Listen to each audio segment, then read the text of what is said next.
అస్మద్గురుభ్యో నమః. మళ్ళీ ప్రశ్న కూడా ధన ప్రాప్తి గురించి మంచిది. కాకపోతే ప్రశ్నలో కొంచెం తేడా ఏమిటంటే, ఇతర దేశాల్లో ఉన్నవాళ్ళు ఆచారాలు పాటించలేరు కదా. ఓహో అలాగా. మరి పెద్ద పెద్ద స్వామీజీల దగ్గర శిష్యులు వందలు వేలు ఉన్నారే, వాళ్ళు పూజలు చేస్తున్నామంటూ వీడియోలు పెడుతుంటారే, ఆచారాలు పాటించరు వాళ్ళు. ఇవన్నీ ఉట్టి మాటలండి, ఉంచండి ఆ పక్కకి.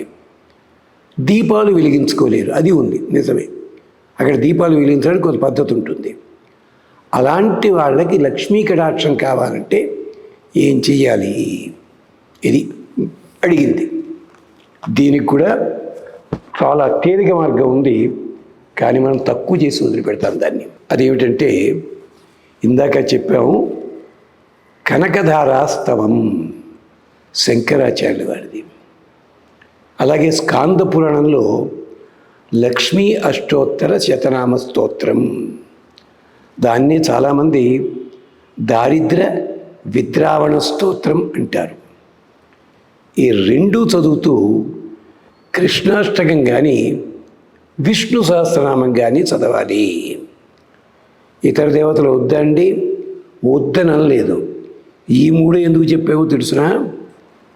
1950 ప్రాంతాల నుంచి 1980 వరకు కూడా తూర్పు తీర ప్రాంతము, ఎక్కడి నుంచి విశాఖ, బొబ్బిలి మొదలుపెట్టి నెల్లూరు దాకా శుక్రవారోత్సవాలు చేసుకునేవాడు చాలామంది.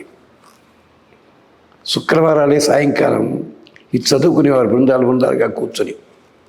అద్భుతమైన ఫలితాలు వచ్చాయి. తర్వాత వేరే కారణం చేత వేరే స్తోత్రాలు వచ్చాయి, వాటి మీద పడిపోయారు, ఇవన్నీ వదిలేశారు. అందుకని అక్కడ ఉన్నవాళ్ళు ఇబ్బంది ఏం పడకండి. లక్ష్మీ అష్టోత్తర శతనామ స్తోత్రము, కృష్ణ అష్టోత్తర శతనామ స్తోత్రము రోజుకి 3 సార్లు, వీలైతే అంతకంటే ఎక్కువ సార్లు కూడా 3 సార్లు అయితే నిష్టగా ఉండి చదువుకోండి, ఫలితం లభిస్తుంది. ఒక ప్రఖ్యాతి వహించిన భక్త ఒక ఆయన ఉన్నారు. ఒకప్పుడు ఆయన ఇలాంటి వాటి మీద ఉండేవారు కాదు, ఏదో వేరే చెప్తుండేవారు.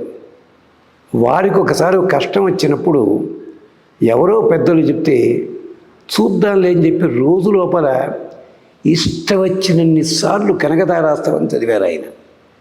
ఇష్టం వచ్చినన్ని సార్లు, ఓతోడు కూతురు కాదు, బస్సులో వెళుతూ ఏదో చేస్తూ అలా. అనుకోకుండా దశ తిరిగింది. వెంటనే ఆయన కష్టాలన్నీ పోయి బయటకు వచ్చారు. అప్పుడు తన మార్గాన్ని మార్చుకున్నారు ఆయన. ఇలాంటి ఘట్టాలు మనకి చాలా ఉన్నాయి. ఇదే ఉత్తర దేశంలో కూడా ఉన్నాయి.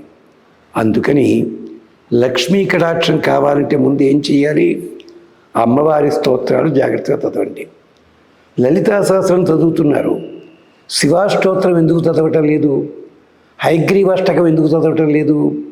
ఎప్పుడు కూడా అమ్మవారిని ఆరాధన చేస్తున్నాం అనుకుంటున్నారు. అయ్యవారితో కూడిన అమ్మవారిని ఆరాధన చేయాలి, ఇది నియమం. ఒక్కసారి భక్తులందరినీ చూడండి, అయ్యవారే కావాలని వేళ్ళాడిన వాడు మిగలలేదు.